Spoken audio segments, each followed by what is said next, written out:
I've given a little bit of an introduction to you already, actually, while we were waiting. I've explained, how we met, and also I've given a little bit of biographical background, yes, the sorts of issues that you've been involved in. So, the floor is yours. Thank you. Good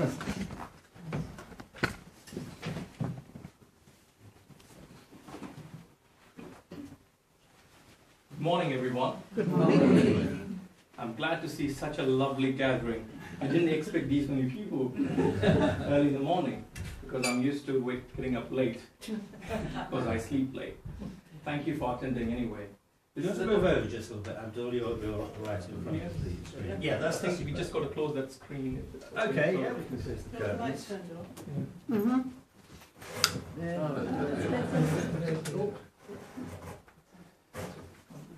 Back as well.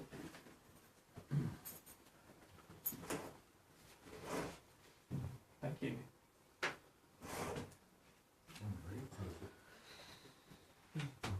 They say in a popular quote, life is like an ice cream.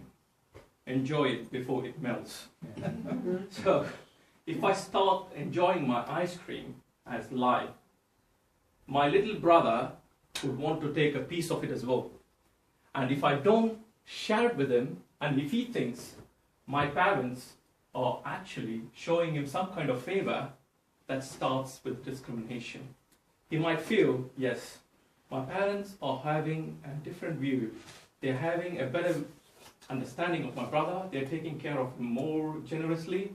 So it's an inbuilt discrimination which is happening.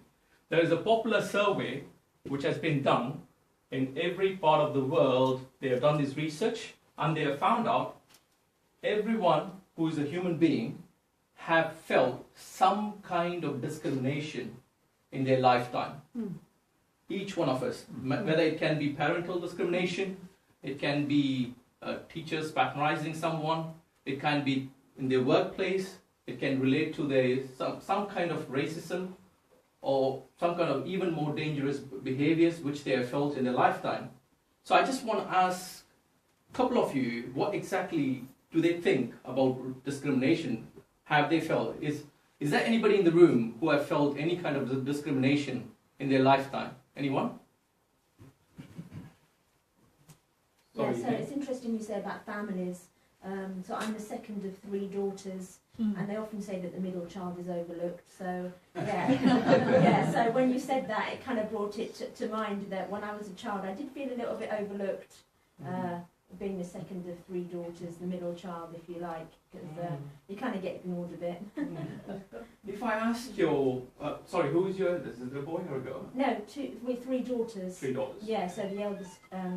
If I ask you your eldest sister, she will say the same thing. Yeah.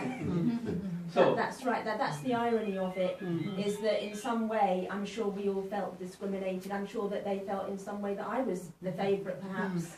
But it's very, family dynamics is fascinating, isn't it?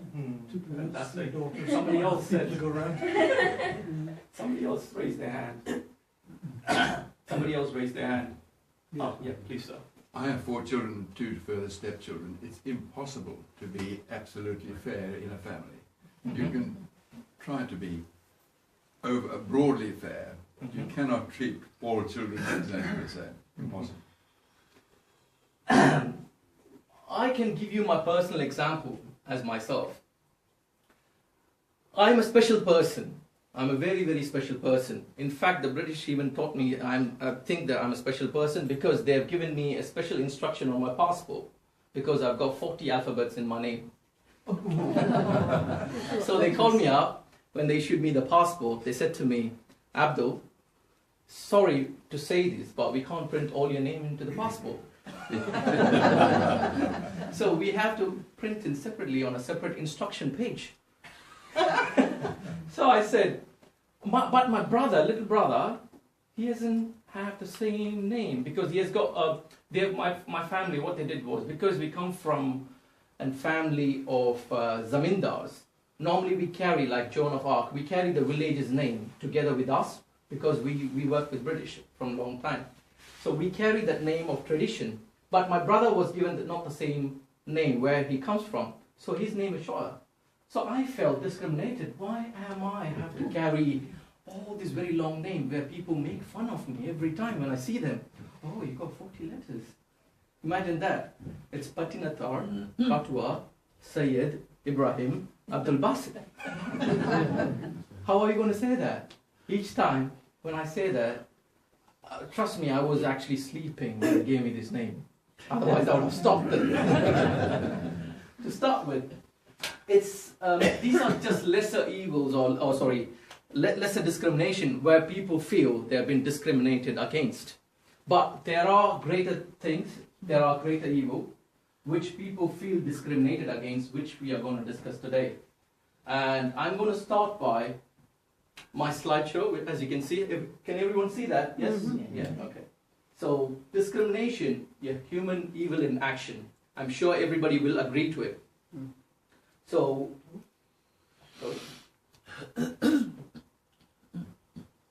everyone have to understand the concept as humanity is one. So imagine somebody like all the inner characteristics always remain the same. Doesn't matter what they are. Imagine a person with having 4 kidneys, 2 brains, 4 noses. No. The characteristics of a person, inner characteristics always remain the same.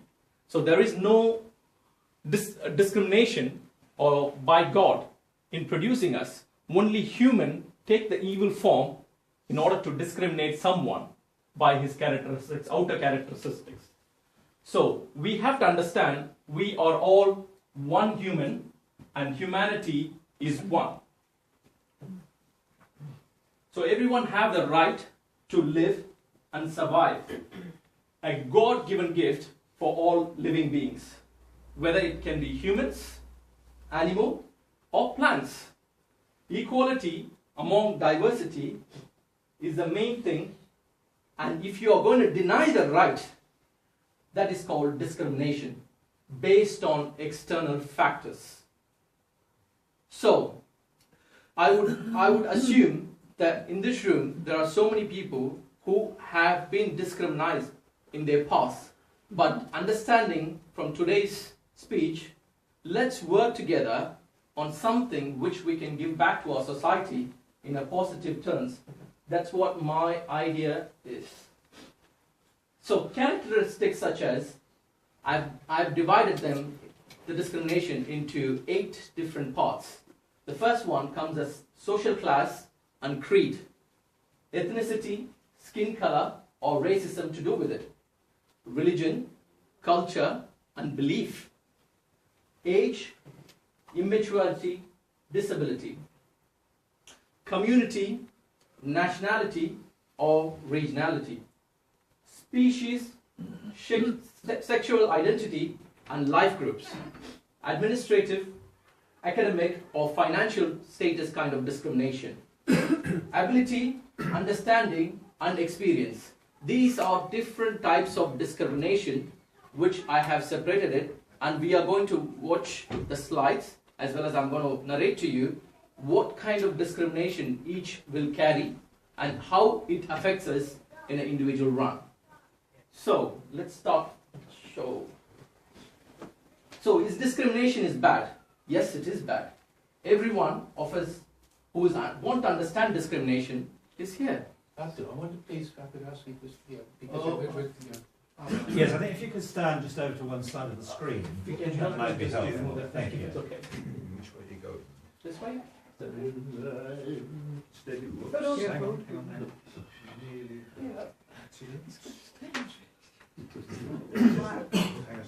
Yeah, that would be better. That's better. A bit further. Thank you. Thank you. So, discrimination is bad. Discrimination is evil. Discrimination, to understand it, is treating someone unfairly. This is the common term. Because of their identity. So it is treating them unfairly because of who they are, black, white, gay, Muslim, Christian, male, female, etc. In some cases, people choose to hate some people just because of who they are. Just because of who they are. They don't even know them, but they hate them. We are all born different. So, is it fair to hate someone just because of who they are? We can't do that. We cannot do that. Just because someone is born in a different color, someone is different nationality, somebody speaks a different language, we cannot, in this society, in this 21st century, to allow something like that to happen. And we are all human beings, and we have to understand humanity is one, no matter what kind of differences we have got. And bullying is worse. It happens in every time of a school. In schools, bullying is a common form of discrimination. How many of your children have said, I've been bullied, I've been discriminated, my teachers have not taken enough actions? How many of you have felt it yourself, or you heard your children or grandchildren say that? How do they feel after that? Well, I've seen people bullying my son, and I went and told them off because the teacher wouldn't do anything. They just refused to accept that. I think they're probably too busy with other issues, so bullying is something that you sweep on the side. And why do you think they have not taken any action to prevent it from happening in future? Well, I got some action because the little boy got really scared of me, so he told my son, Paul, I'm not going to bother you anymore because my mum is upsetting me. So, it worked. Does it happen because of the ignorance which people have got? Do you think? I think he gets away with it. He gets away with it. Yeah, he does. That's right.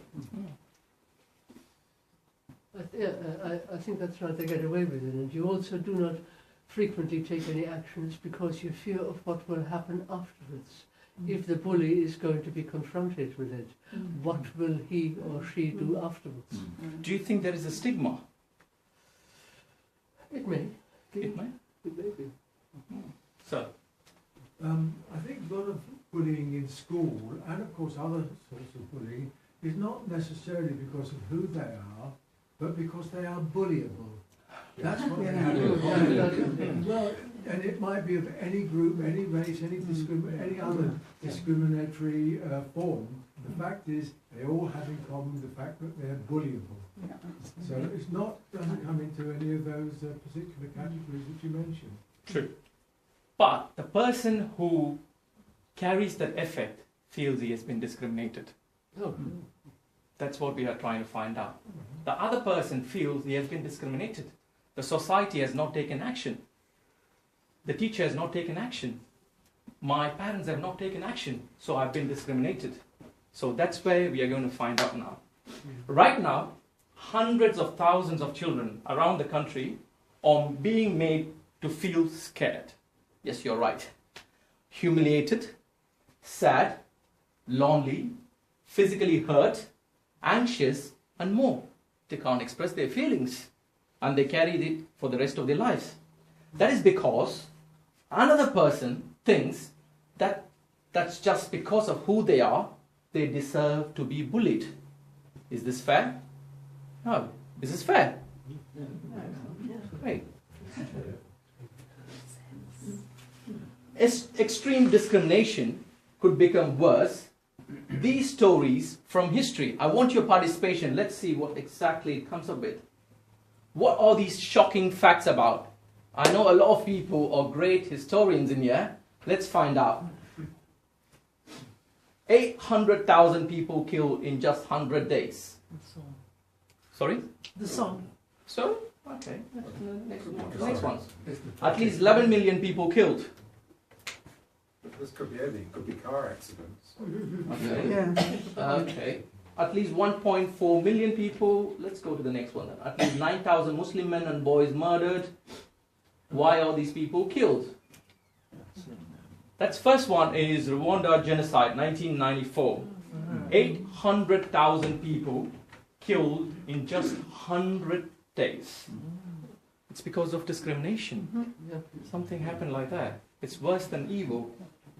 Evil in human form. The next one is Nazi Germany, Holocaust. At least 11 million Jews who have been killed. That's because they're Muslim, yeah. It's awful. Yes, the Jews, the Germany, Nazi Germany, yeah. Oh, yeah. So we're just disputing that, if we may. Sorry. Because we're just wondering whether that's actually the number of people who are killed in the Holocaust or Jews that were killed in the Holocaust. The figures may vary, but at least they've been killed. 6 plays 11. That's quite a big delta. 3 million Poles, 2 million Russians. Homosexuals and At least we can put it this way, that people were killed in Nazi Germany. Let's put it that way. The next one is Cambodia. Because they were discriminated That's against. right, because of for one discrimination. reason or That's another, right. yeah. The Bosnian genocide of 1995. So history has proven a lot of negative factors which has occupied in history's classes because of discrimination. Moving on to the next one. Why were these people killed? Why were these people not taken or given care? Why are these people killed? In all these cases, the government held extremely prejudicial views towards particular groups of people. They think one person is superior to another, just like Nazi Germany. They thought, I'm the superior, so you are my subordinate. That's where the killing happened. Even it happens in the Arab world, if you look into it. Still today they think one clan is higher than the other one. It happens in every part of the world. In India, in Bangladesh, you can name it. So it is discrimination happens in every part of the world. They committed appalling acts of murder, intending to wipe these groups out of existence. And one of them, which I recently came across, is Congo, Democratic Republic of Congo. They tried to humiliate their men, so they raped their women in front of their father, in front of their husband, so that they will leave the place just in humiliation. And they say every minute there is 10 rapes which happens just to humiliate women, humiliate their family in Congo. So some of these women, there is a foundation called as TGI Foundation, which helps these Congo women. And I've had a deep chat with them, with their founders. They say some of these women, after the rape, they will not be easy for them to go to the toilet. It's like they just got to take a tap, and it's like a flushing machine. Yeah. Imagine something like that happens because of somebody believes that they are their subordinate. It's unbelievable, pure evil. And a person who we are, who believe that humanity is one, these are pure acts of evil. This deliberate destruction in whole or part of an ethnic, racial, religious or national group is called genocide. Unfortunately, genocide continues to be a threat to societies around the world. Genocide is an extreme example of how prejudicial attitudes can lead to appalling acts of discrimination. Looking at the factors, the divisions which I was talking to you about, 8 divisions, looking at the factors used in discrimination, social class and creed. My friend is richer. Oh my God, I cannot handle it. I think God has discriminated me. Think about that. So, it's a clear subject. Let's work on that. Sorry, just at that point, I would just like to make this the point, your references to God. Now, for those people in the room, perhaps who are atheists or not committed to a view that this all stems from God, how would you say they should frame this idea? Should it be in terms of a sense of common humanity, or a sense of being able to empathise, to put yourself in somebody else's position? Sorry about this, but someone's parked a blue car outside in reserved space. It's you. Okay, I'll move the blob. I'll get the guy to go elsewhere, but It is a school space. Yeah. Yeah. So, yes. So, what would you say? When we look into it, there can be different religious belief, different thinking, intellectual thinking of different groups. But what we are talking about is a behavioral manner where people behave to discriminate. God is just shown as an example for people who believe. For people who don't believe, that's their inner thought which we are trying to do a revelation to. Show them the grace, yes, this is happening, and they can use whatever modes they... Sorry, yes, sir. God is just a descriptive word of anything that you worship. So money can be a God. Anything that you worship. So the word God, when you use it in a religious way, is talking about the absolute, infinite, that sort of thing. But in essence, that word can be related to anything that you worship. It's very fantastic and absolutely amazing because you mentioned it. How many of you would have thought, sorry, I'm just getting deeper into the subject because it's very interesting and fascinating really, because I think a lot of this thing comes from amusement. All right.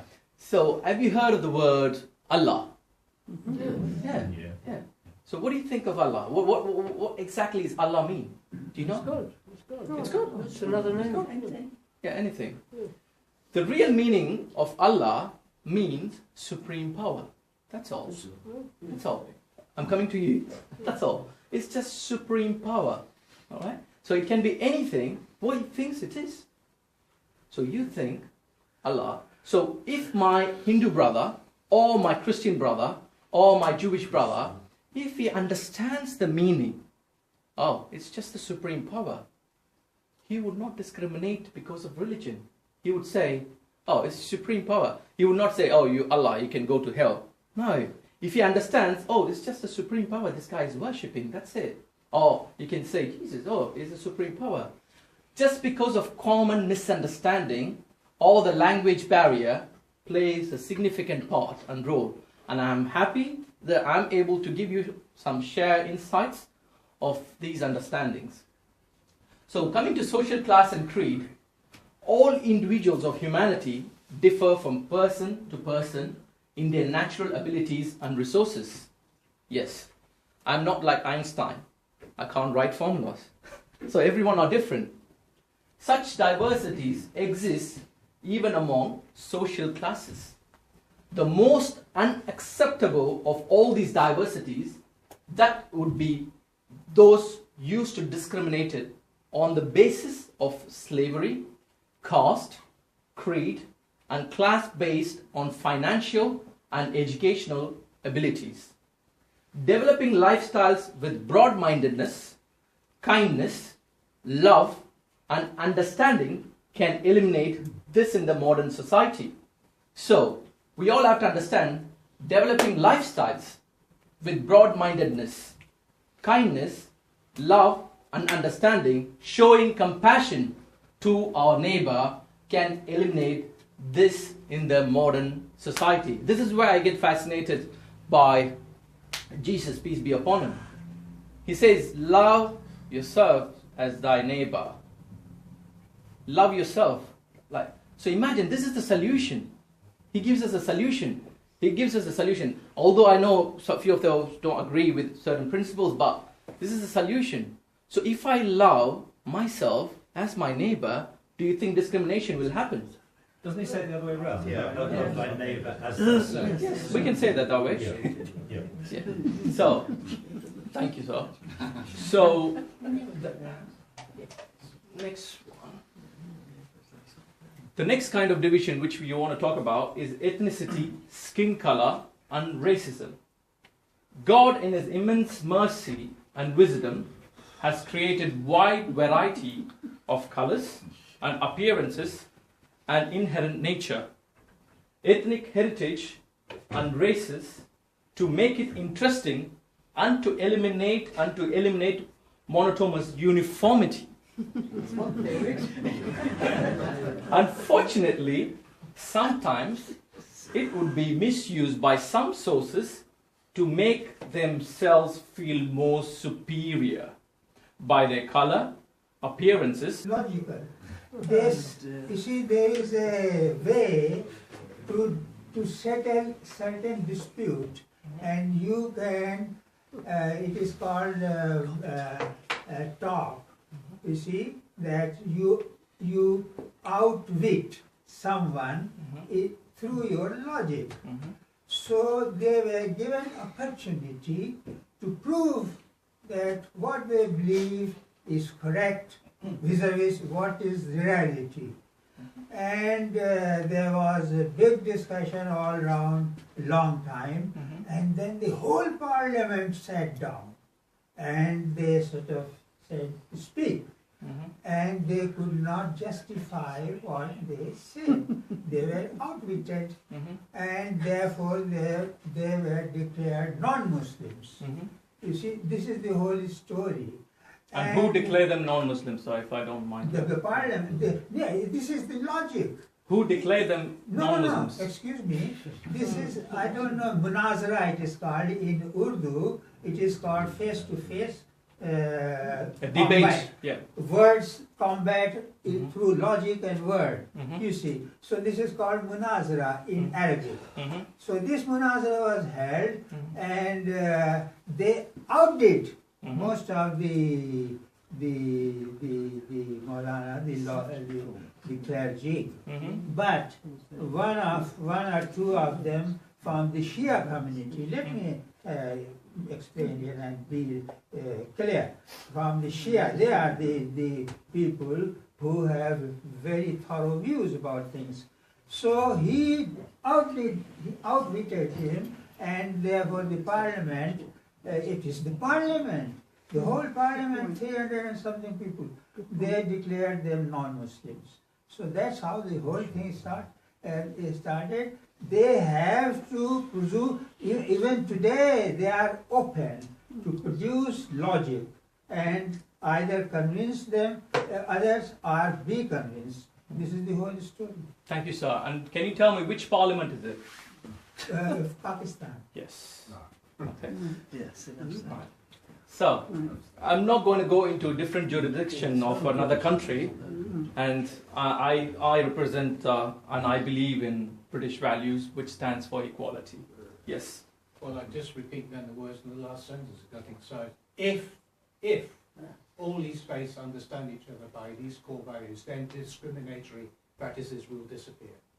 If these states understand each other, you just had an example of they're not understanding each other, and they have no wish to understand each other. Therefore, your whole drift is, in my view, profoundly mistaken. Let me say it, sir. There are people who are discriminating, not the laws which has been laid. Because of the human being, as I am, I'm prone to make mistakes. And if I make a mistake, what I will do is, I will go to my law book. Say, for example, a lawyer can make mistake, but the judge will look into the constitution books to see whether this gentleman is doing the right thing. I think I will go with the next one, sir. We have enough questions. We have to find out. If it's okay, we can ask at the end. Is it okay, sir? Sorry? Can we ask it at the end? If it's okay? Well, it's relevant to this. To end this, All right, you can what say. I'm saying is, you're talking there about faith and religion. Religion is based on concepts and precepts, and this is what causes all the problem.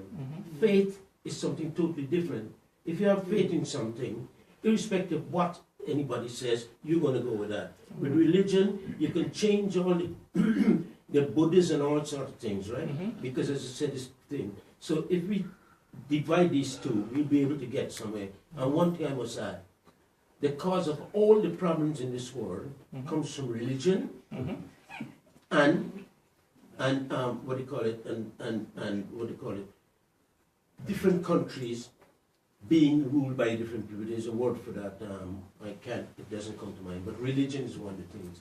And if you look back, you'll see all the wars in the world is fueled by religion. Yes, sir. I think there are two words that I'd like to just dissect.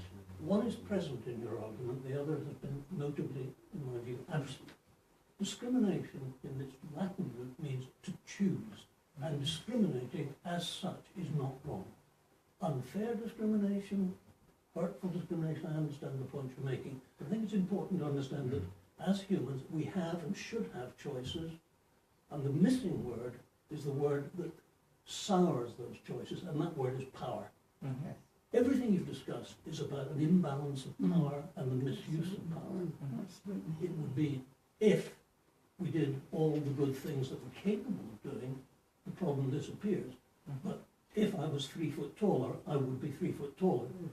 There is an assumption, it's a circular argument. If we were better, we would be better. I agree, but I don't know how to get there. And now there's anything else. If we perhaps understand humanity is one, going back to the basic, and I think that'd be a better argument to be understanding different faiths or religion. You don't even have to do that, but understand he is equal to me. That will put an end to everything of that.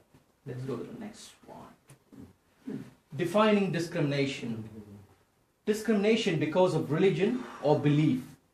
Treating somebody unfairly because they are different religion or hold different beliefs, or because they have no religious beliefs, or because someone thinks you have a certain belief when actually you do not. For example, telling someone that their religion is stupid and excluding them from activities. So the next division which we are going to look at is age, immaturity, and disability. From birth to death is a journey and taken by every human being living in this earth. In this journey, we learn continuously through difficulties, obstacles, and hardships, and joy and happiness, while evolving from a crawling infant to a crouching old person. There is continuous development and eventual decline, not only bodily capabilities, but also mental, other human capabilities. At any individual time of development, there is always equality in opportunities available to each one of us. Therefore, discrimination of one group in a particular point of development to another group at another point of development would be unwise. The varying experience, abilities, innocence and intelligence, intellect and wisdom of the community will avail a variety of capabilities, enriching each other throughout this human journey. Yes, sir. So, just in relation to at any individual time of development, there's always equality and opportunities available to each one of us. So I work a lot with disability and music. Mm-hmm. What do we try to do? We try to get musical instruments for disabled people into their hands so that they can enjoy the joy of music. Mm-hmm. The reason it doesn't happen isn't because they're not loved, because those people are very, very deeply loved. It's because there's no money put into the system to help them acquire those musical instruments. So what I'm trying to identify in a very practical sense is that there are political, financial, economic drivers that cause this entrenched unfair discrimination, if you want to call it that. And it's not, it's, you know, the ideological side of it I totally support, but I think it's so one-dimensional, and you're just ignoring all of the political, social, economic drivers that, and my example is a very concrete one that's happening right now, so I wonder how you feel about that. In terms of political, if I ask the Chancellor, he would say, I don't have check to cough. So to various things which you feel that needs to be funded. But I do support your cause in terms of understanding, yes, people with disabilities need to be taken care of, and whatever funding needs to be given, it needs to be given. But I have seen the worst of that kind in different countries when I've traveled. And I strongly believe Britain gives the best of these services to all people, and I'm very proud of it. But it's terrible in relation to disability music. It's terrible. And it isn't because they aren't loved, it's because the economic situation is stacked totally against them. So your analysis of the paradigm here is being one about emotion, and I totally buy that. I really, really, really do inside of me. Just misses the point. What needs to be fixed is the political social system in which such unfairness is allowed to continue. That's what needs to be fixed. And if I had power, that's what I would do. I'd change that. There we go. So there's one chance of preventing it if I give you the power. Yeah, but that's not a love. That's not a love thing. Yeah, I know it's serious. Everybody wants power, sir. Everyone in this room wants the power to change. They can change the system, but we have to live with what we have got, and we have to understand. Absolutely not. Absolutely not. Don't accept it. That's the point. You fight it. You fight on behalf of these people to help fix the problem. You fight it. You don't accept it. You absolutely and don't. if successful, you then create choices which in some way will discriminate against other alternative options. And discrimination, choice and power are linked. Goodwill is wonderful, but goodwill doesn't bring home the prize. Great. Defining discrimination, treating someone unfairly because of their age or the age you think they are. For example, calling an elderly person offensive names about their age. I find it very discriminatory when people ask me, "Are you young, 25 or 26?" I'm just asking you to call me that young. Lucky you. Thank you. I remember it well.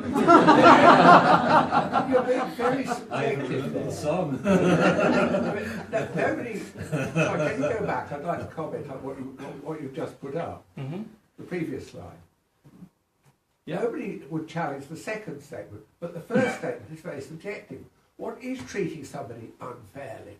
Is requiring them to retire treating them unfairly. It's saying to them that there are certain aspects of healthcare we can't provide to people. So for instance, transplant of organs. There's a shortage of organs for people. Therefore, you say older people can't have these in preference to younger people. Now, that's not... this question of what is unfair is a matter for debate and consideration. Yes. Are some women being discriminated against because their pension age has been made longer? And we can't define discrimination because we all come to different answers. And that will lead to some level of political conflict between us. We do have forms of positive discrimination. For example, I've suffered from it when young women have stood up in the train and offered me their seat. I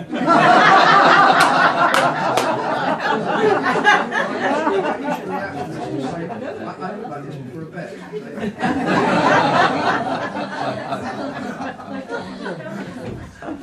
Perhaps I have to tell you a story which I've read long time ago. This story was written by a popular writer. His name is Jayagandhan. It was written in Tamil. His name is Jayagandhan. And the story's title is "I'm There For You, Mother." This is the story's title. So a single mother, she raises a child who is a disabled son. She raises him from the early stages, and she makes him believe that he has got everything in this world.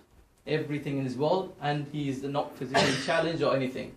Until a point when these two mother and son are traveling in a bus. You know, in the Indian bus, they write seats for women and disabled person. They say that on the seats. So one of the lady... Perhaps pregnant women. Sorry? Pregnant women? No, women and disabled person. Yeah, that's what it's written in Tamil. So what happens is one lady goes up there and she started cursing this guy. And she goes to him, "Oh, you're grown up. You're a young boy. Why do you want to sit with your mother? Or are you that much lazy?" And then this guy gets up. And that's when she sees, oh, he's a disabled person. And she feels sorry, and she says to him, "Sorry, really sorry, son. Take your seat." And then this boy, he regrets it. His face fades. He is completely upset about the whole thing. And then his mother goes, "What's wrong with you?" She says, "I did not feel anything even when she told me to get up and move my arms. But I felt really bad when this lady said sorry to me. Because that's when I realized I'm a handicap. That's when I felt I'm a handicap." So this feeling made him suicidal. He wants to commit suicide because from that point of time he realized, oh, something has happened to me. I'm not the same person as others. Somebody is feeling sorry for me. So what happens is he decides to take his life by jumping in front of a train. So he walks through the tracks, goes to the train, and somebody stops him from behind, and that's a leper. That's a leper. He stops him, and he says, "What's wrong with you? What's wrong with you? Why do you want to take your life? Can't you see me? I'm living. Can't you see me? I'm living. I'm living in this life. Why do you want to take your life?" He gives him all the courage he needs.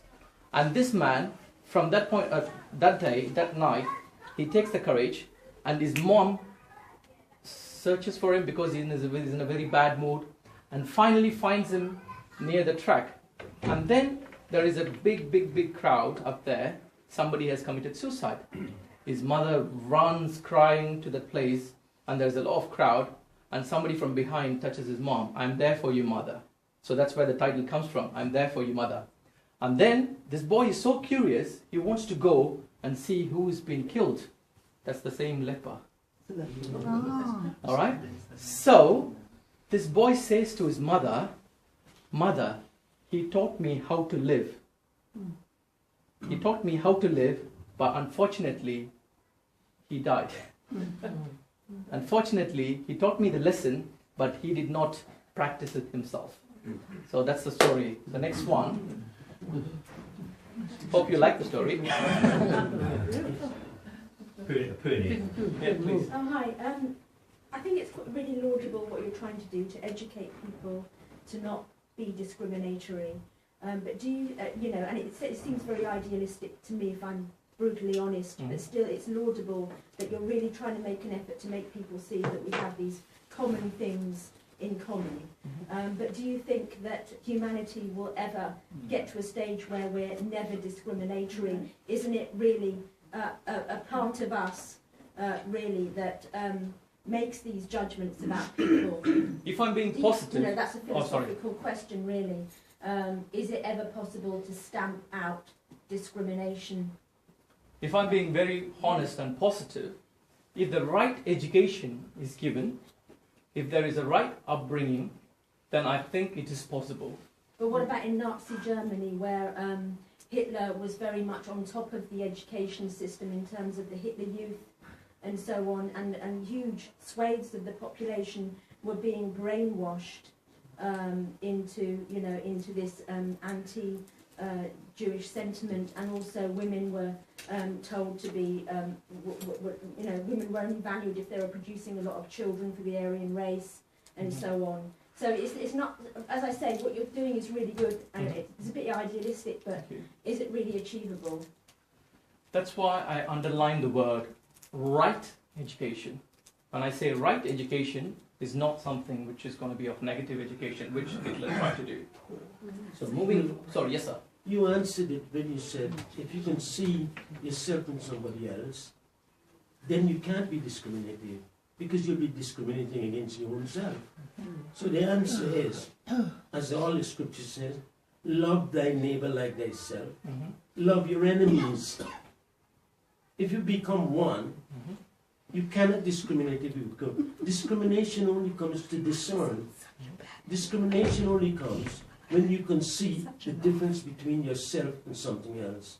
So as long as we become one, which is self-realization, when we realize ourselves to be the same self as everybody else, there'll be no discrimination. But at the moment, it seems like a pie in the sky, isn't it? There's one thing I'd like to mention, Abdul, and that is that we have a coffee break. Halfway through the morning. I thought it reasonable that you go on a little bit longer because obviously you had a late start. But if you could break in the next few minutes so we can have our coffee break, we can break then now. we resume. We can break now. Okay. Before you start, everybody, please be very careful of the cable because our insurance is down.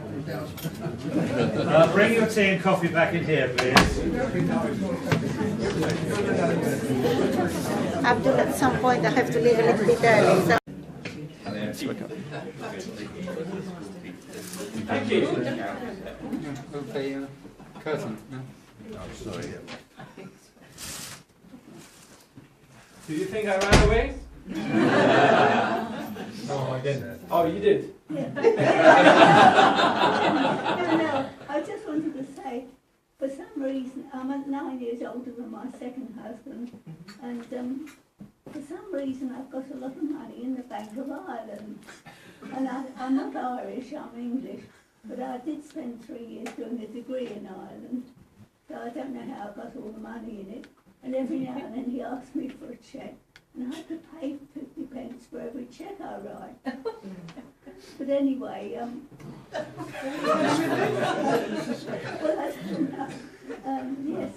so I've got more money than he has in banks, you know. I mean, we're both retired now, but every now and then he asked me for a cheque for a couple of £1,000. And my goodness, he said I had to pay 50 pence to get a cheque, but that's discrimination. Between us. I don't know how I got all that money because my pension is paid into it and so on. Can we listen to what Christine is saying, please? Yes, I don't know how I got all that money in it, but every now and then he asked me for a cheque for a couple of £1,000 or something, and I have to write it out, and then I have to pay 50 pence for a cheque.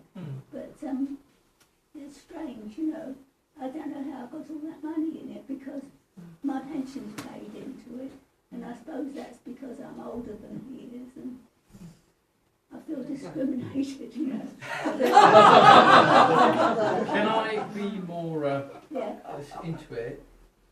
Who do you think is actually discriminating you? Is it the bank or your partner? No, my partner, yes. Yes. Because I mean, I thought not that he's against me, but you know, but I feel he, you know, every time I write a cheque I have to pay £50, 50 pence, and I told him that, and now he realises that every time I write a cheque I have to pay 50 pence, and I felt a bit discriminated against. But I mean, it's not discriminatory, but it just happens. Is that discrimination or being taken for granted? Well, I'm 9 years older than he is, yes. It's the second husband, yes. Please. Can I ask something? Yes, We're discussing this as rather an intellectual exercise. Can I point out the emotional and physical cost of standing up for things? I think you gave an example when we were at the Zoroastrian Centre of what happened to you. You put a comment on social media and the repercussions from it were pretty bad. So I wonder if you could share that, or would you not? I will share a recent one, very, very recent one. Just Remembrance Sunday, and there is always a problem within our community. Majority of our my friends who they think that Asian and Black community are not taking an active role or part in Remembrance Day Sunday or any other things to do with our country, things like that, our culture, or enriching our culture with other values. So they feel, no, you're not getting into the culture. So to show solidarity and unity, this year what I did was I called up all my friends and I sent them a leaflet. I'll show you in a minute. I sent them a leaflet, beautiful leaflet, and to take part in the rally, to show solidarity. Because remember, in the First World War, 1.5 million Indians took part in the war. 1.5 million, out of which many of them are still not to be found. It's not been accounted for. And if you take the Commonwealth, for example, I think there's about closer to 2 million. So these soldiers have given their life. So we have the right to go for the Remembrance Day and pay our respects. So I wrote a message with a nice leaflet at the background, and I'll read to you what a reply I got and what kind of things you can think about that. Give me 1 minute. So I got a reply from one of a person who I know after me sending it to 2,000 people within the Croydon borough. Yeah, but where is justice for Palestinians and Kashmiris and Iraqis, Bosnians, Chechenians, brother?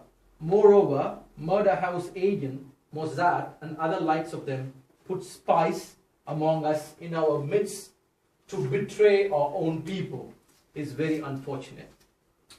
What's that got to do with it? So he feels that I have discriminated and join the British. But the thing is, people generally feel indifferent, okay? But we are, so what I said to him was, let me give the reply as well. Yes, brother, you should kindly go to Palestine and Kashmir and work for them. May the Lord bless you. Salam. So as long as we understand as human beings and respect our country and our laws, I think we understand the basic thing of humanity is one. We can, yes sir, yes. There's discrimination within the society itself, not simply individuals. I mean, we have a parole board that determines whether the prisoner should be released or otherwise. There's 240 members of that parole board, not one black person amongst them, and only 13 of ethnic minorities. And that's endemic within the society itself, not just individuals. I think it was in the article, news article, 3 days before, is that right, sir? Something like that. Yeah, yeah, 3 days before. And something has been done about it. So as soon as we voice our concerns, there's actions being taken. What we are talking about is countries and places where even if you raise your voice, you can't raise your voice at the first point, like Saudi Arabia. But what I'm saying to you is there are countries and there are communities where you cannot open your mouth, where nothing get to hear. So that's what we are talking about. So let's go to the main one. Defining discrimination. Discriminations because of disability. Treating someone unfairly because they have a disability or because you think they have a disability. The Equality Act 2010 says a disabled person is someone with a physical or mental impairment which has a substantial and long-term adverse effect on his or her ability to carry out normal day-to-day activities. For example, a school refuses to provide a disabled young person with the resource they need to learn. I can give you a reverse to that because my stepson, so to speak, what was I going to say? He's autistic. He was autistic, and it was the school that discovered he was, and he had to go to school, continue to go to school, but they discriminated against him in a way because they made him learn things that he wasn't interested in, and being autistic. They discovered he was and I think, you know, they were against him in a way because they made him learn things he didn't want to learn, and of course he thought they were being nasty to him. Whereas in fact they just didn't have the resources, I guess. And that bottom line on that previous thing, schools just don't have resources, do they? Regarding this one which she said, there is a beautiful movie, I don't know whether you watch Bollywood movie, it's called Tare Zameen Par. Have you watched it? No. Okay, Tare Zameen Par. It covers the extensive story of a child who has got autism.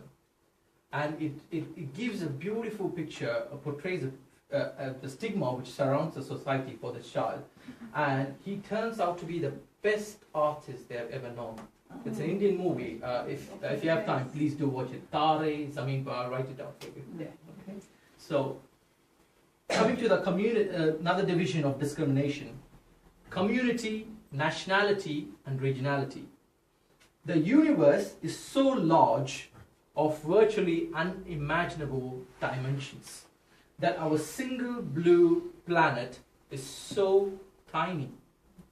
To distinguish it by individual positions, north to south, east to west, will become a small and further division will over 190 nations or such a tiny group indeed.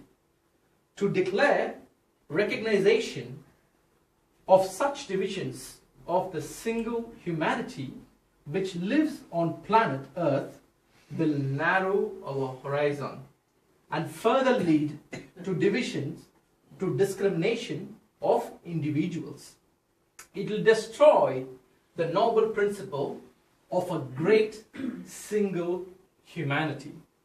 Therefore, dividing the one humanity based on national identities would bring disunity and failures among the residents of our beautiful planet. History of war has shown that we reap no benefit by developing enmity amongst humans based on nations. United we stand, divided we fall. So remember, united we stand all together as one humanity. If we are divided, we fall. Yet there are countries which think divide and rule is still the philosophies of certain laws they have taken. But we should all be united as one humanity for a better future. Yes? I'm just interested, this is very much an educational, you're very much trying to educate the public, which I think is really laudable. But how do we deal with those groups that are perhaps beyond education, like Al-Qaeda and various other hardline terrorist groups? How would you suggest we deal with those? Because, I'm an anti-radicalization advisor for Universal Peace Federation. I do with a lot of these anti-radicalization campaign. And I myself personally have been, I think Paul knows it, I told him before, I myself have been personally assaulted by previous body harm, and two of the perpetrators were given community sentences for causing grievous injury with some kind of weapon. Okay, so yes, I do understand where you're coming from. The thing is, which normally I use, if a person uses knife, I can use back the sword. If a person uses some kind of weapon, like gun, or some kind of cannon or something, I can use a similar weapon to fight him back. But these people, Al-Qaeda and whatever organization, stupid people they believe in, they use religious philosophies or religious books as their weapon. And I believe that's the same weapon which we can fight them with. When they can actually use that weapon in a wrong way. Because if I say something from the Quran, Surah An-Nisa, chapter 5, it says, obey those who are authority over you. Imagine an organization such as you said might use it, oh, I'm your authority, use it. You have to obey me. That's how they use it. That's how they manipulate the system. But imagine if the law recruitment agencies would have used it in a proper way. Okay, this is what Quran says about obeying the law. Who is my law over here? Who is my authority? My queen is my authority. My prime minister is my authority. My local councillor is my authority. The local sergeant, the police officer is my authority. And that's what your Quran says. You have to go by your Quran. You cannot listen to somebody else, somebody from Iraq who you didn't even do anything. And this is where you earn your bread and butter.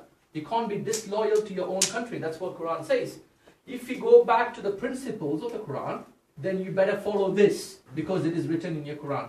So that's where we use the same difference for them. So Abdul, that's very interesting. You're actually appealing to nations, which you've talked about here. I'm just wondering what the practical implication of what you're saying here, humanity, is a global thing, but we're confronted with people like Russia, which has a leadership that doesn't really respect that. It's a bit like the Al-Qaeda situation, but on a national level. But is there a practical way we might be dealing with Russia and their unprincipled leader? Since you mentioned Russia, yesterday there was an article in Croydon Guardian, which was written about our rally, Indian rally. And one of a person who commented on our online post in Croydon Guardian, his pseudonym is Novichok. So his pseudonym is Novichok, and guess what he has commented? I will read it to you. So we have done something noble, as you can see. So we showed solidarity, we showed unity to our country, and yet there are from our own country, we hear, 1 minute. Sorry about that, just trying to load it. Yeah. The comment goes like this. Novichok 19.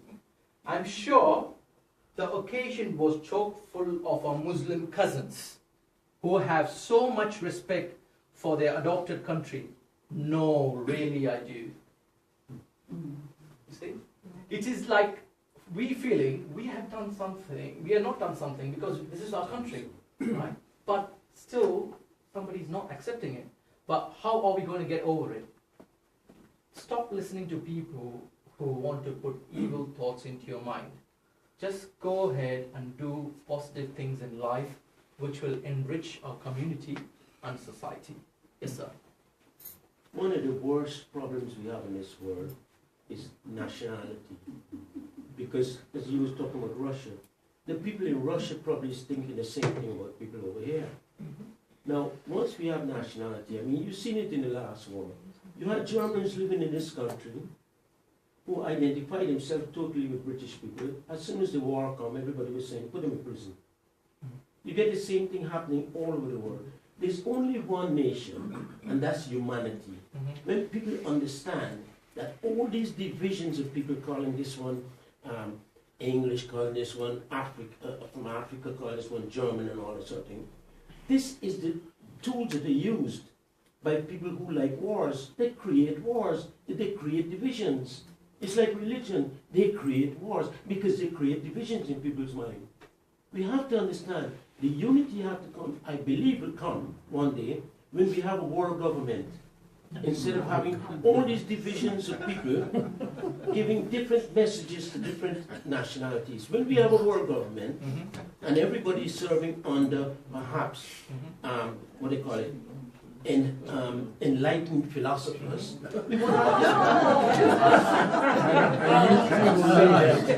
Yes, ma'am. I'm not sure we'll have a world government, but it reminds me of what President Macron said recently. And I think he was talking about Trump. But he said there's a difference between nationalism and trying to divide one nation from another, and patriotism, which is trying to work together within the country and overall. And I think that's basically Yeah, you've got to be very careful with translation of words from foreign languages, because the word Novichok, all it means is something new. And this something new in that case was a new nerve poison. But basically, something new. I'll be very clear. It's so basically obviously being used in the language all over the place. Thank you. Right, next one. Species, the division, other discriminations. Species, sexism, and life groups.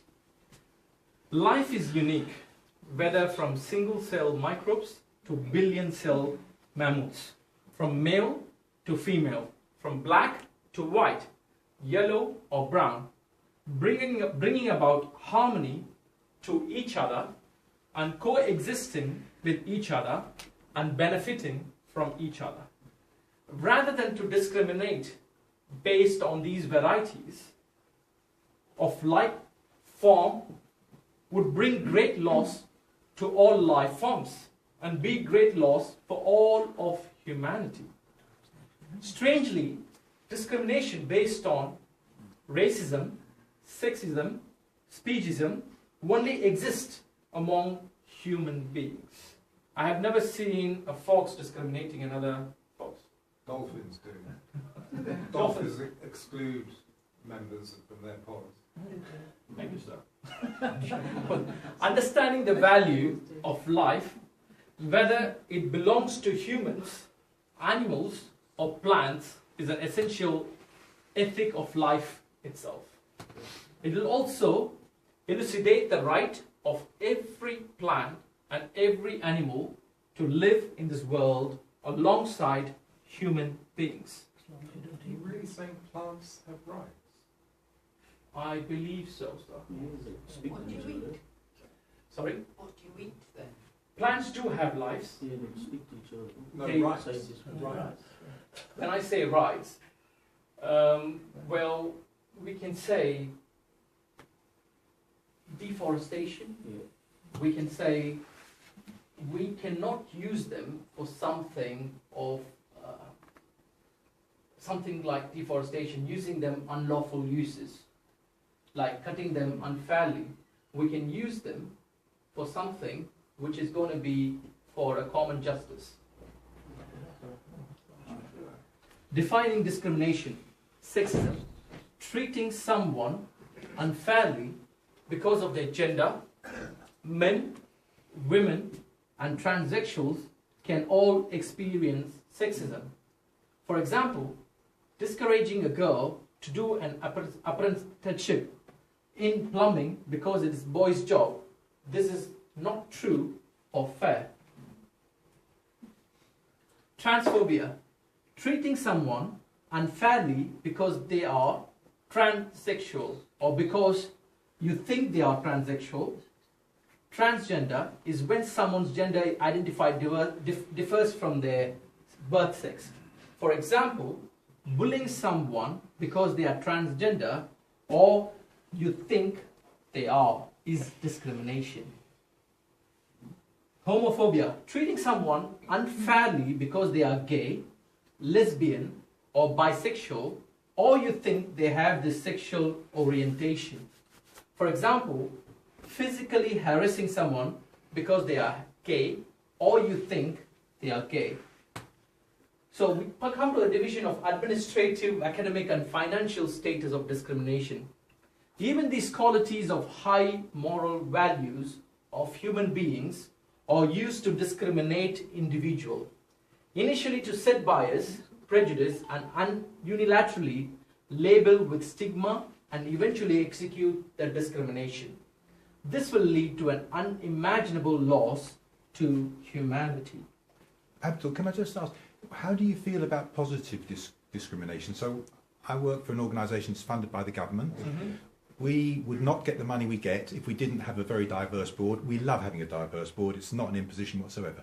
But other organisations don't get money because they haven't been able to get that diverse board. How do you feel about that? When it comes to positive discrimination, it all depends upon various other factors. Mm-hmm. Various factors, numerous things which gets involved, as you said earlier, like politics, things like that. Yeah.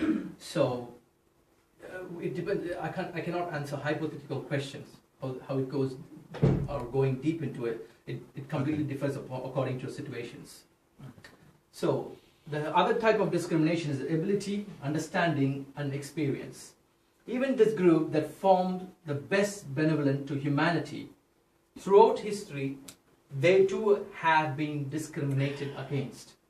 Such discrimination will leave the humanity starving from knowledge-based intellectuals. Discrimination is wrong. It is important you think about your own behavior.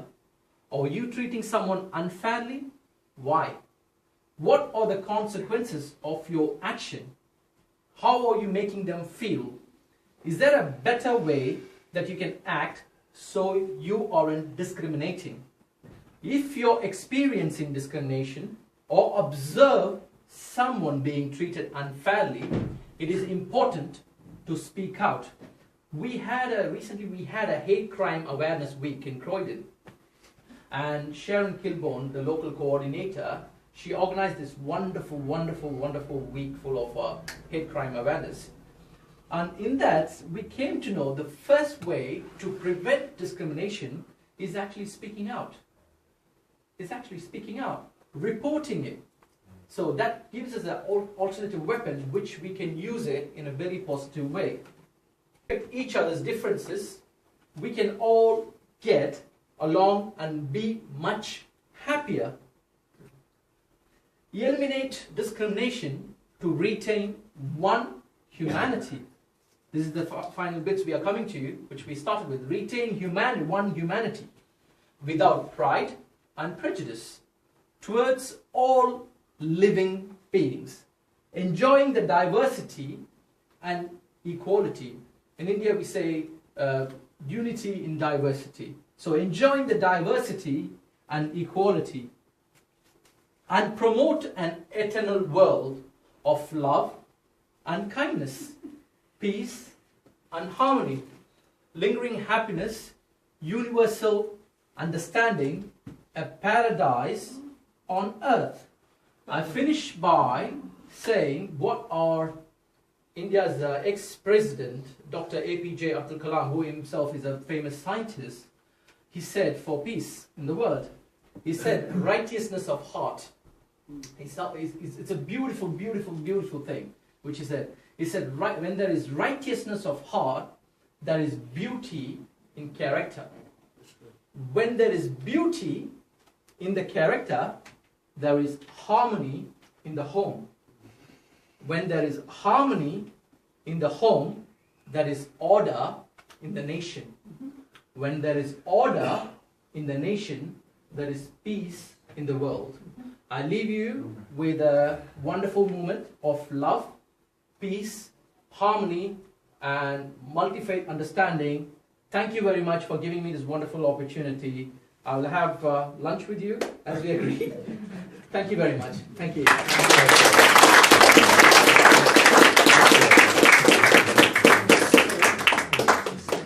Okay. Thank you very much.